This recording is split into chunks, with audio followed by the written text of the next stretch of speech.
যেমন বৌমা তেমন শাশুড়ি। বৌমা, তুমি কি মনে করেছো দুদিনেই সংসারটাই এসে সংসারটাকে তুমি হাতের মুঠোয় করে নেবে? জানো বৌমা, এই সংসারটাকে আমার হাতের মুঠোয় করতে আমার কত সময় লেগেছে? কত মা? 50 বছর। ও মা, তাই? আর তুমি কি মনে করছো দুদিন বিয়ে হয়ে এসে এই সব কিছু তোমার হয়ে যাবে? আমার এই হাতের মুঠোয় কি আছে বলুন তো? কি আবার আছে? কই গো বাবু, শুনছো? হ্যাঁ বাবু, বলো। যাও না বাবু, বেসিনে কিছু একটু বাসন পড়ে আছে, একটু ধুয়ে দাও না। হ্যাঁ বাবু, এক্ষুনি যাচ্ছি, গিয়ে বাসনগুলো মেজে দিচ্ছি। Love you baby, love you too baby.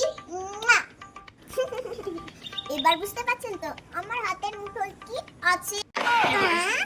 দুদিন বিয়ে হয়ে এসে আমার বাবুটাকে হাতের মুঠোয় করে নিয়েছে। 30 বছর হয়ে গেল আমার বিয়ে হয়েছে, এখনো বাবুর বাবাটাকে আমার হাতের মুঠোয় আনতে পারলাম না। সবই আমার পোড়া কপাল।